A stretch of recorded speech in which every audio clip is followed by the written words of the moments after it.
In the heart of the chaos, where the air was thick with the dust of fallen buildings and the deafening roar of battle, a story unfolded that would defy the very logic of war. This is the story of Alara, a nurse whose hands were meant to heal, and Captain Julian, a soldier whose life hung by a thread. Amid the relentless gunfire, Alara saw him fall.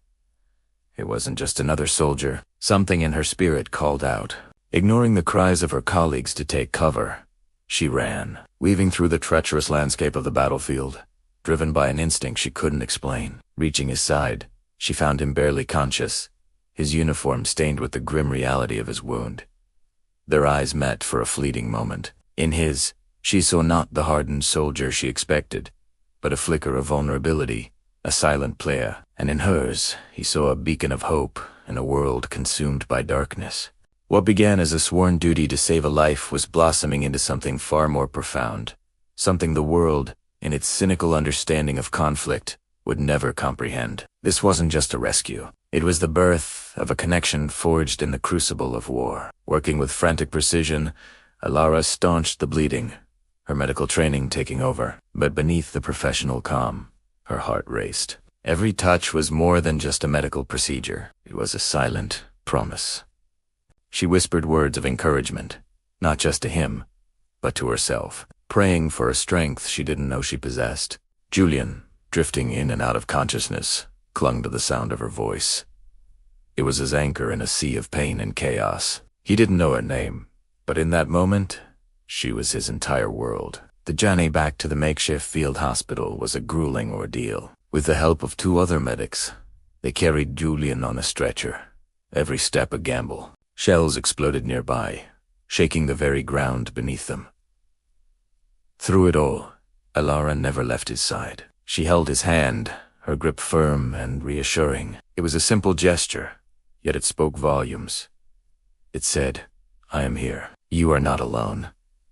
For Julian, that touch was more potent than any medicine. It was a lifeline, a tangible piece of humanity in an inhuman situation. Days turned into weeks at the hospital. Julian's recovery was slow and arduous, but Alara was a constant presence. She would change his bandages, read to him from worn-out books, and share stories of her life before the war.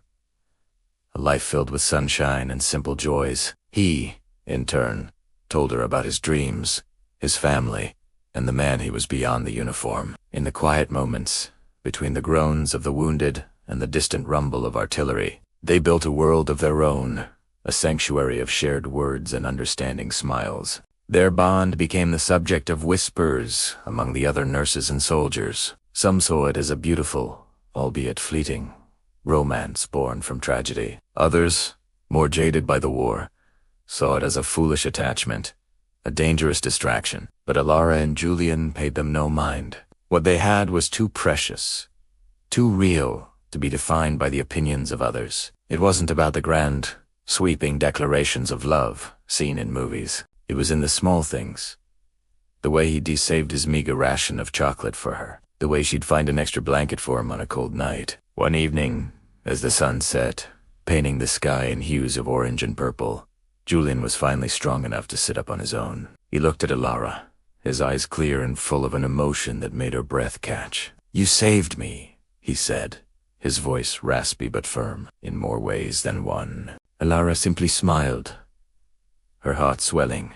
"We saved each other," she replied softly. In that shared gaze, an unspoken covenant was sealed.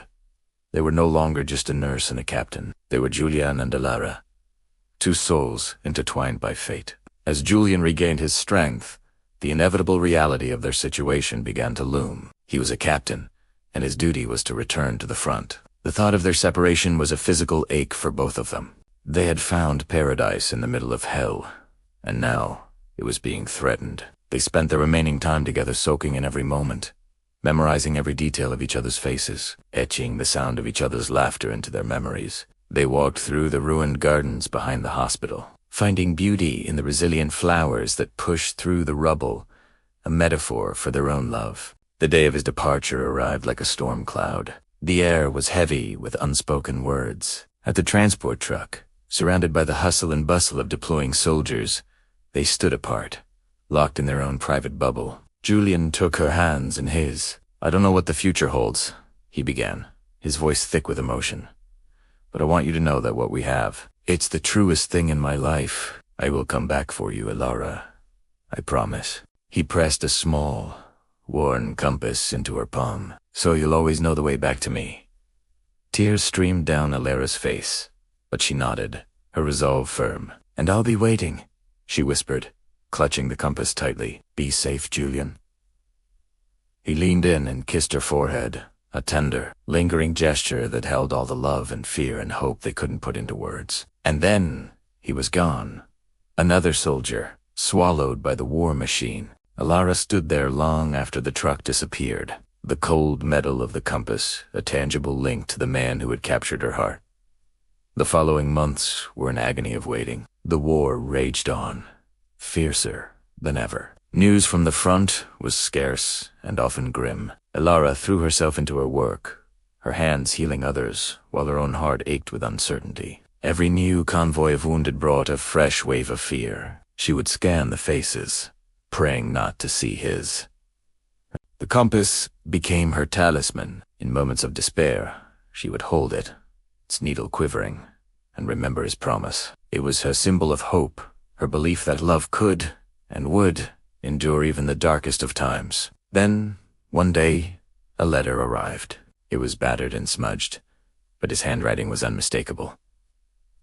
His words were a balm to her soul.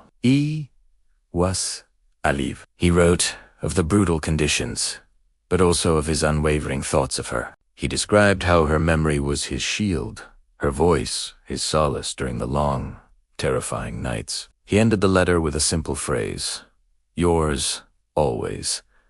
Elara read it over and over, her tears staining the page. He was still out there, fighting not just for his country, but for their future. This was a war she had to win, too.